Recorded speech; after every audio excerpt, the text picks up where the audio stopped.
जय भगवान, जय गुरुदेव। श्री सद्गुरु परमात्मने नमः।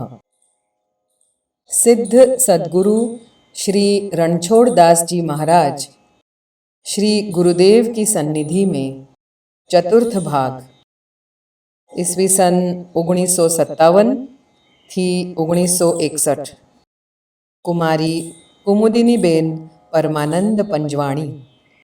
गृहस्थाश्रम। पूज्य श्री गुरुदेव, उनके वचन विचार गृहस्थाश्रम के बारे में। सत्य विवाह बंधन।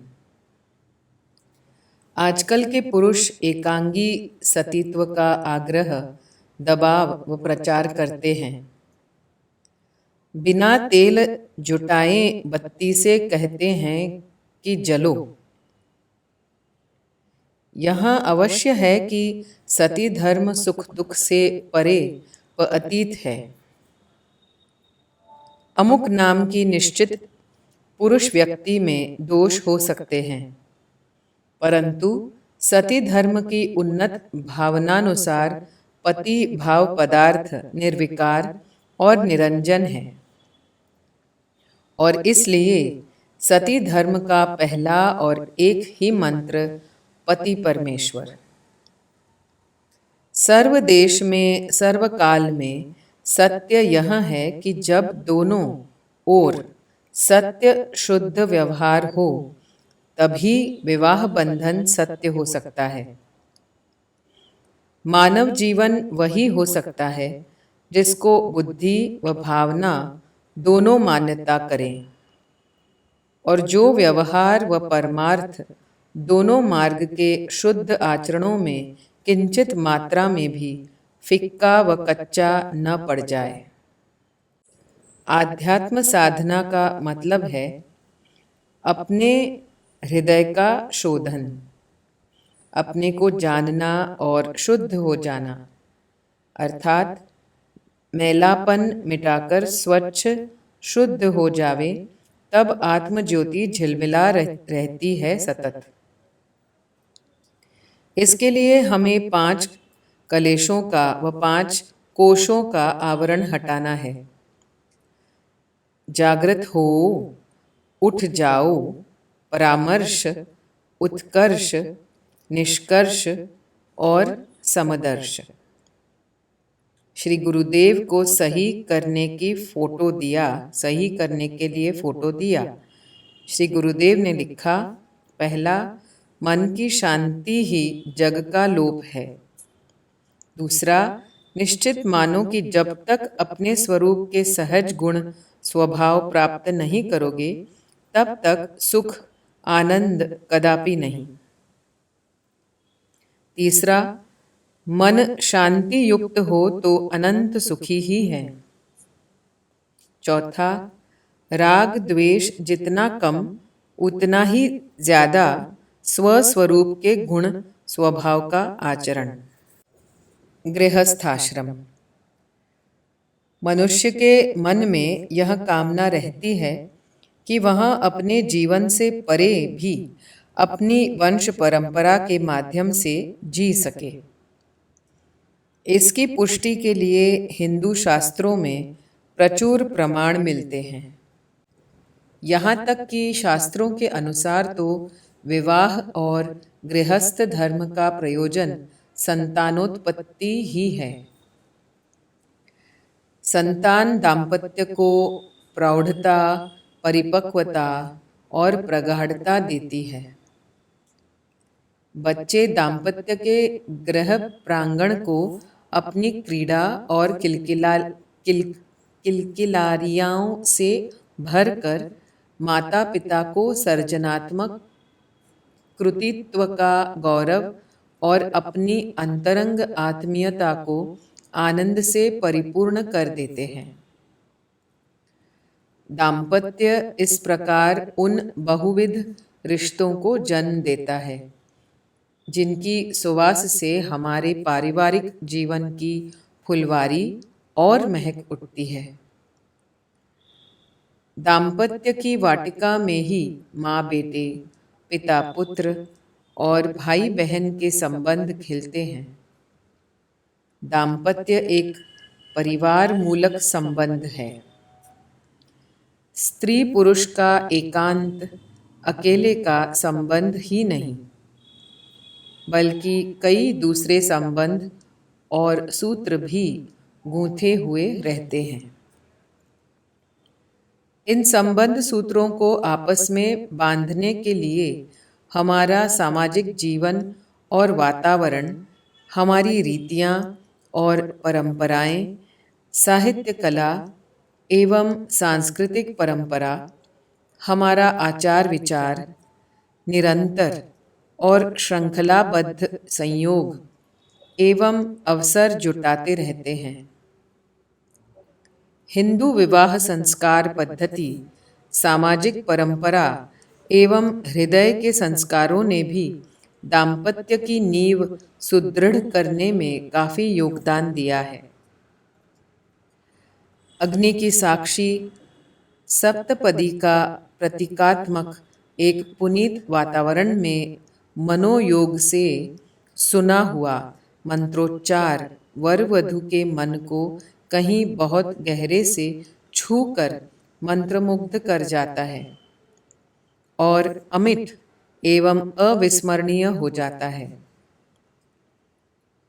दो हथेलियों का एक दूसरे को थामना, गठबंधन का आपस में बंधना आदि सभी कुछ मन पर गहरा प्रभाव छोड़ जाते हैं। हिंदू विवाह कानूनी शर्त नहीं है, कानूनी समझौता नहीं है, एक धर्म संस्कार है, अटूट जन्म जन्मांतर का गठबंधन। पति पत्नी के वैयक्तिक गुणों से दाम्पत्य सशक्त और समृद्ध होता है।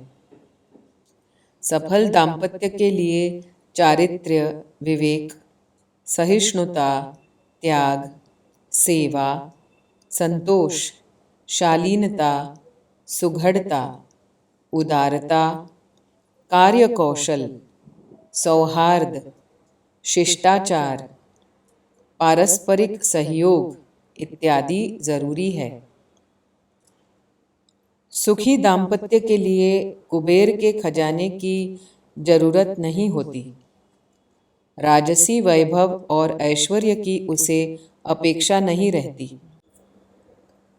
वैयक्तिक गुण ही दाम्पत्य की सफलता की कुंजी है। साथ में अनुभूत और जिया हुआ दुख दर्द दाम्पत्य प्रेम का सबसे अधिक स्थायी आधार बनता है। किंतु नून, तेल, लकड़ी की चिंताओं की विभीषिका स्थायी रूप से घर में डेरा जमा ले तो दाम्पत्य का आरोग्य दुश्चिंताओं से घिरकर खतरे में पड़ सकता है। इसलिए आर्थिक पर्याप्तता एवं संतोष सामान्यतः उसकी अनिवार्य शर्त है। कर्तव्य के सूत्र हमारे साथ निरंतर होते हैं, लेकिन हम जीवन के छोटे मोटे स्वार्थ से घिरे होने के कारण उन्हें महसूस नहीं कर पाते। आज कई प्रेम विवाह से बने हुए दंपतियों में भी कई विसंगतियां और समस्याएं खड़ी हो जाती देखी सुनी है और तलाक देने लेने की नौबत भी आ जाती है। यह भी देखा है। इसमें कारण यही है कि प्रेम का दावा करने वाले लोग झूठ व वासना को लेकर दाम्पत्य संबंध स्थापित करते हैं और अंत तक यह संबंध का निर्वाह नहीं कर पाते हैं। फिर डाइवोर्स की भी उतनी ही उतावली व कटुता भोगते हैं। नासमझ, उतावल व आवेश के साथ उठाए गए कदमों का परिणाम ऐसा होता है, यही कहा जा सकता है।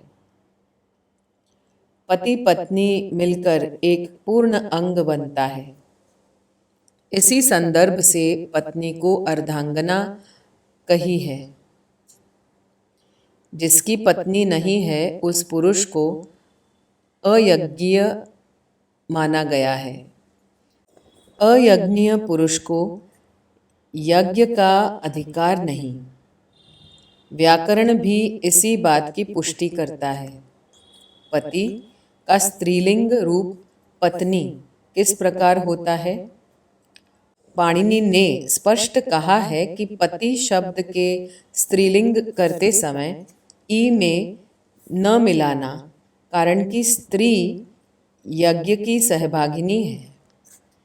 इस प्रकार पति शब्द का स्त्रीलिंग पत्नी हुआ, जिसका अर्थ है यज्ञ में पति की सहयोगिनी। यज्ञ की विधियों में दीक्षा के समय पति पत्नी दोनों को यज्ञोपवीत धारण कराए जाते हैं। पुरा कल्पे तु नारिणाम मौ जीबंधन मिष्यते अध्यापनम च वेदांत सावित्री वचनम तथा। लग्न के पूर्व मनुष्य 2 पैर का मनुष्य होता है। लग्न होते ही 1 से 2 होते ही 4 पैर का पशु बन जाता है। 2 से 3 होने पर 6 पैर का पशु मकोड़ा हो जाता है। इसी तरह उत्तरोत्तर केकड़ा, कोड़िया आदि बालक की संख्या बढ़ने पर कान खजूरा एक बहुसंख्यक पैर वाला जंतु हो जाता है। जिसका लग्न जीवन समझपूर्वक कर्तव्य पालन युक्त हो, उसके लिए यह बात लागू नहीं होती है। हाँ, पर अधिक अंश के लग्न जीवन ऐसे ही होते हैं। विचार करो कि लग्न संबंध कितना गहरा प्रभाव रखता है। नवदंपति को इस बात को हमेशा ध्यान में रखनी चाहिए कि यह संबंध केवल तुम दोनों के लिए ही नहीं है, अपितु तुम्हारे दोनों के परिवार के लिए, कुल के लिए, ज्ञाति के लिए, गांव के लिए, देश के लिए और विश्व के सुख के हेतु है। इन सब के प्रति आज से तुम्हारी जिम्मेवारियां बढ़ी हैं और उनको पूर्ण करने के लिए अग्नि, सूर्य, देव, द्विज, गुरुदेव, माता पिता, आत्मजन व समाज के सन्मुख तुम प्रतिज्ञाबद्ध हुए हो। सर्वेश्वर रामभद्र जी तुम्हारा सदैव कल्याण करे। तुम्हारा जीवन सुखपूर्ण चिरायु रहो, यही आशीर्वाद। देखो, जीवन हमेशा संघर्षमय ही होता है। कई विषमता, कई प्रतिकूलता जीवन में आती हैं। देश काल परिवर्तनशील ही है। इस संघर्ष में तुम एक दूसरे के सहायक व पूरक बने रहने की प्रतिज्ञाबद्ध हुए हो। अन्योन्य सुख शांति के लिए त्याग, भावना व समर्पण भाव रखना और अन्योन्य में ओतप्रोत बनना, 2 के एक होना, इसी से जीवन में रस, आनंद बना रहेगा और सफल होगा। क्यों लग्न का प्रतिबंध? न समाज हो स्वच्छंद, क्या दंपति की शान। तन पृथक एक मन, क्यों दंपति में रार। अविचार की यह खोट। किसी भी परिस्थिति में धैर्यपूर्वक व रसपूर्वक एक दूसरे के सहचारी रहना, तो तुम्हारा दाम्पत्य आनंदपूर्ण रहेगा, सफल और उज्जवल होगा। पारिवारिक जीवन की उपयोगिता हमारे ऋषियों ने बराबर समझी है। हमारे ऋषि महर्षि आर्ष दृष्टा है। पारिवारिक जीवन को और इसके द्वारा समाज की नीतिमत्ता को अक्षुण्ण रखने का कर्तव्य लेने लग्न संस्कार द्वारा दंपति के ऊपर भारतीय संस्कृति ने रखा है। लग्न यह केवल विषय उपभोग का ही साधन नहीं है। फिर क्षणिक विलासिता की तो बात ही क्या। भारतीय संस्कृति ने शरीर संबंध को तो गौण और आत्मिक संबंध को ही मुख्य माना है। यह संस्कार जन्म जन्मांतर का माना है। दंपति का अटूट साहचर्य, एक दूसरे के सुख दुख के आमरणांत साथी, अभिन्न अंग होते हैं। तन मन वचन से धन से पूर्ण अभिन्नता का आदर्श हमारे लग्न संस्कार में माना गया है। इसी का प्रभाव है कि हमारे यहाँ भौतिकवाद अभी तक दूर रहा।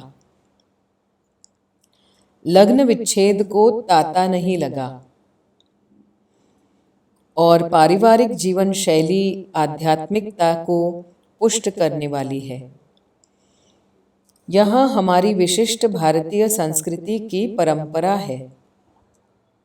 हमारे इस पारिवारिक जीवन शैली से हमें त्याग, उदारता, सेवा भाव, कर्तव्य निष्ठा, नीति, न्याय, सदाचार, सद्भावना के शुभ संस्कार बचपन से ही प्राप्त होते हैं।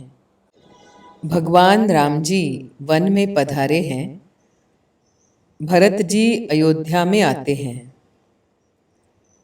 पिताजी की मृत्यु, भाई का वनवास आदि से शोक होना स्वाभाविक है। तब गुरुदेव वशिष्ठ जी ने शोच करने के योग्य कई व्यक्तियों में से मोहवशात कर्म पथ का त्याग करने वाला गृहस्थी भी एक है। इसके अंतर्गत प्रश्न ये है कि पहला, गृहस्थ के क्या क्या कर्म हैं। दूसरा, उन कर्मों का महवशात परित्याग करना सो क्या। तीसरा, भजन, संत समागम इत्यादि में कर्मों का अंशतः परित्याग होता ही है। यह कहा जाता है तो इसका समाधान किस प्रकार हो सके। शोचीय यानी शोचनीय, जिसके लिए हृदय में दुख होवे वैसा गृहस्थी। यह अनादर व्यक्त करता है। अब करने वाला यह नीय होता है। कर्मपथ त्यागा अर्थात मोहवशात त्याग करने वाला ही शोचनीय होता है। गृहस्थों के कर्तव्य कर्मों का विवरण मनुस्मृति, हरित स्मृति, याज्ञवल्क्य स्मृति और पाराशर स्मृति में है और ग्रंथों में भी है। गृहस्थी के लिए सर्वप्रथम कर्म पंच महायज्ञ है। पंच हत्या निवारणार्थ ये पंच महायज्ञ गृहस्थाश्रमी को अवश्य करने ही चाहिए। ब्रह्मज्ञ अर्थात राष्ट्र ब्रह्म की उपासना यानी वेदों का अध्ययन कराना। पितृयज्ञ यानी होम, हवन, यज्ञ, जय यज्ञ आदि माध्यम से देवताओं को तुष्ट करना। देवयज्ञ अर्थात माता पिता का निर्वाह, तर्पण आदि वडिलों की सेवा करना। भूत यज्ञ यानी शरीरस्थ अधिष्ठातृ 5 भूतों के पंच प्राणों को पंचग्रास द्वारा तुष्टि देना। पशु पक्षी प्राणियों को अन्नादि का खुराक देना। मनुष्यज्ञ अतिथि मात्र का यथा शक्ति प्रसन्नता पूर्वक सत्कार करना। इन पंच यज्ञ में बहुत अंशों में सर्व कार्यों को बताया गया है। स्वाभाविक कर्मों में वर्णाश्रमानुसार के कर्म निहित है।